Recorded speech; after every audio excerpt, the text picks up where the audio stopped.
Have you ever noticed how some things, well, objects, I guess, just shouldn't really become icons?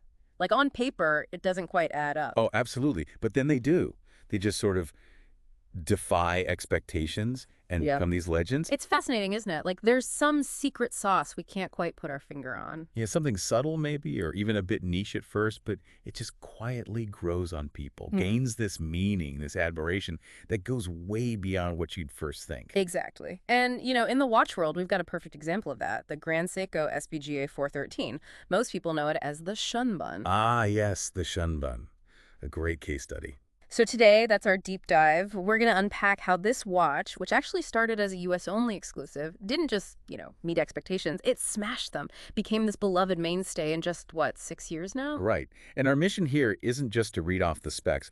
We really want to get into the subtle mastery behind it. What makes the Shunbun more than just the sum of its parts? Yeah, explore that craftsmanship Grand Seiko is famous for, the incredible detail, the movement accuracy. And crucially, why the watch community, the enthusiasts, latched onto this one so strongly. How did it become an icon? Okay, so let's rewind. Back to the beginning. 2019. That's when the SBGA 413 first appeared. Part of the Seasons collection, Yeah. right? Initially just for the U.S. market. Exactly. And interestingly, all the watches in that collection used the 62GS case design, which is a nod to Grand Seiko's very first automatic watch, known for those bold lines, lots of facets, really polished surfaces. And that collection, it was pretty ambitious. 4 watches altogether. Mm. 2 were purely mechanical. And the other 2, including the SPGA 413, had Grand Seiko's spring drive tech inside. And the 413, that was spring, Shunbun in Japanese. Yes, representing spring. And visually, wow, it really captured that feeling, didn't it? That dial with just a hint of pink, like cherry blossoms starting to bloom. Right, that very delicate pink. Paired with, and this is important, a muted titanium case and bracelet. High-intensity titanium. Which was, yeah, a bit of an unexpected choice at the time.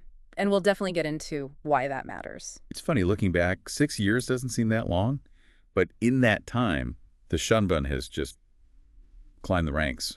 It's one of their most popular models now. Totally defied how people saw it at first. I remember thinking, beautiful watch, but maybe a limited run, a special edition that would fade away. I think a lot of us felt that way. But nope, here it is. Feels like a core piece now, almost an iconoclast in a way.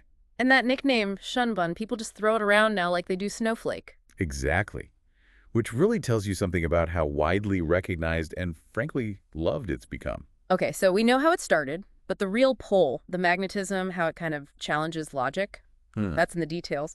Let's zoom in on the case and bracelet first. Mm-hmm. That finishing?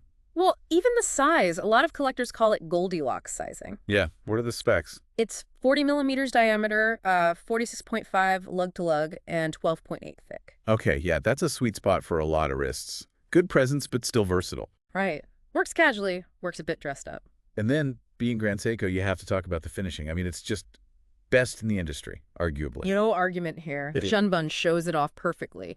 Those bold brushed areas, the amazing bevels on the case. And that Zaratsu polishing, that super meticulous, hand-applied mirror polish. No distortion, just brilliant, almost liquid surfaces. You really, really have to see it in the metal. Photos just don't capture it. They don't. Now, here's where it gets interesting, where it kind of bucks convention. The titanium. The titanium.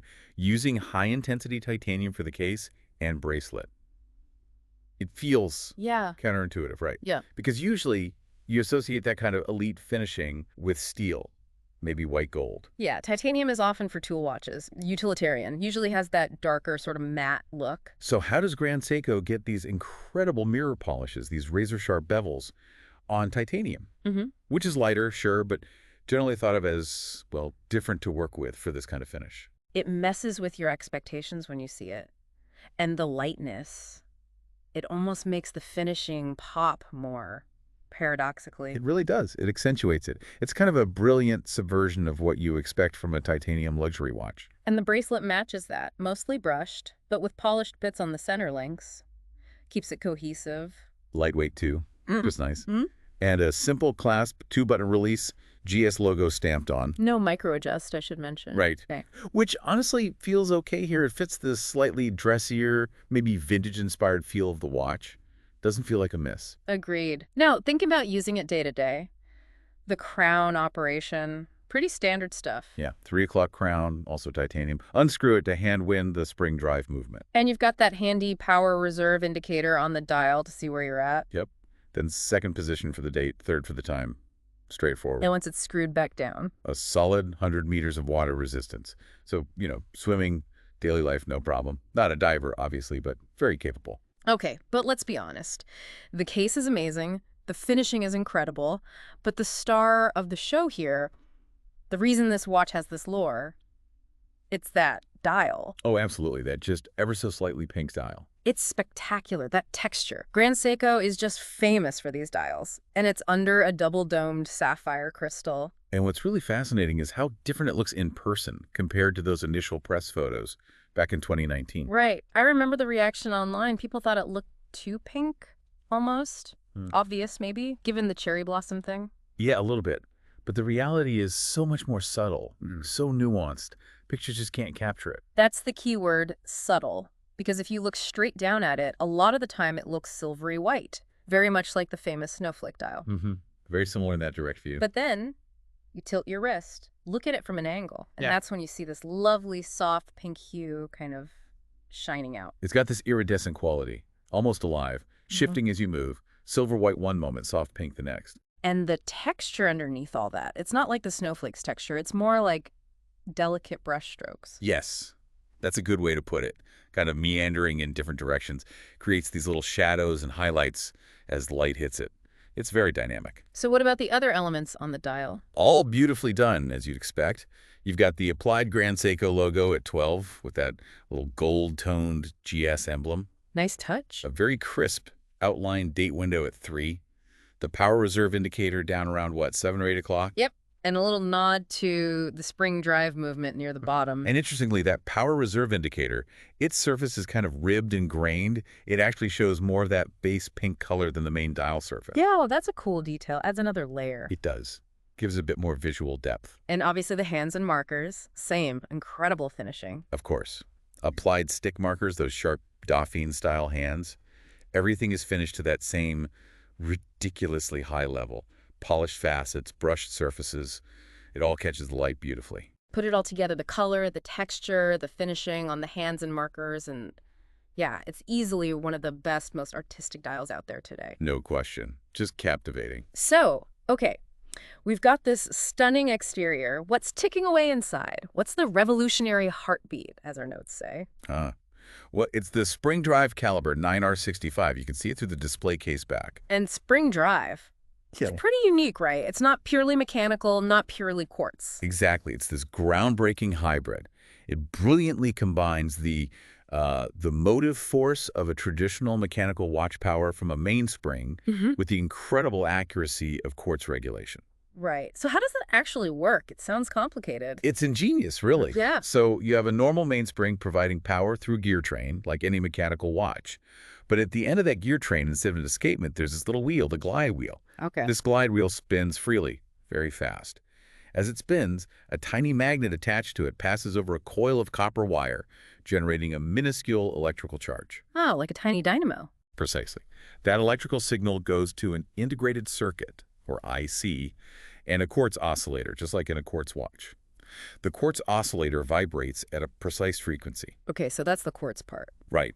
The IC compares the speed of the glide wheel, via that electrical signal, to the super stable frequency of the quartz oscillator. And if the glide wheel is spinning too fast... The IC sends a tiny electromagnetic pulse back through another copper wire, which acts as a brake on the glide wheel. But crucially, it's a frictionless electromagnetic brake. Wow. So it's constantly checking and correcting the speed. Thousands of times per second. It ensures the glide wheel rotates exactly 8 times per second, no more, no less. And the result of all that is? That completely smooth, effortless gliding sweep of the second's hand. No ticking, no stuttering, just pure, continuous motion. It's mesmerizing to watch. And incredibly accurate, too. Oh, yeah. The performance specs are wild. You get a 72-hour power reserve off the mainspring. Which is great on its own. And the accuracy is rated at plus or minus 1 second a day. Or, put another way, plus or minus 15 seconds a month. That's just insane accuracy for something powered fundamentally by a spring. It really is remarkable technology.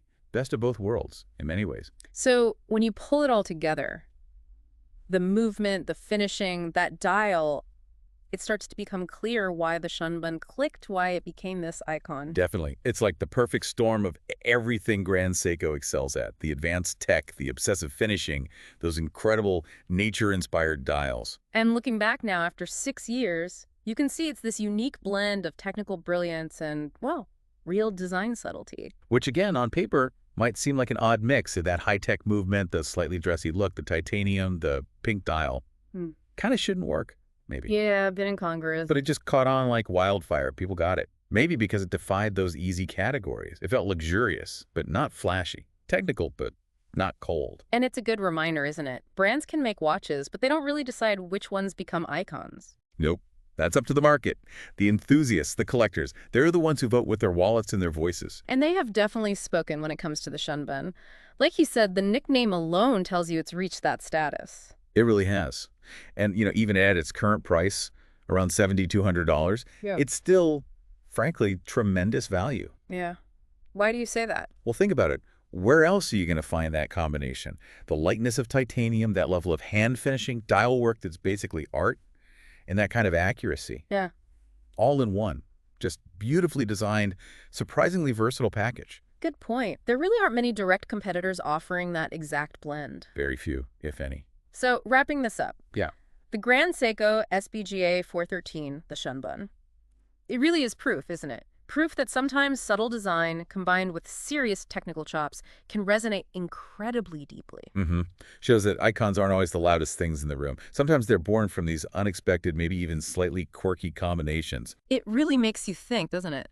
What other sort of understated, maybe unlikely designs out there right now might have that secret potential? What could be the next surprise icon? Or even just looking around you, what details in everyday things you might overlook, actually reveal some incredible craftsmanship or Yeah. really clever design. That idea of something being more than the sum of its parts, it applies everywhere if you look closely enough. A great thought to end on. Look closer, appreciate the details.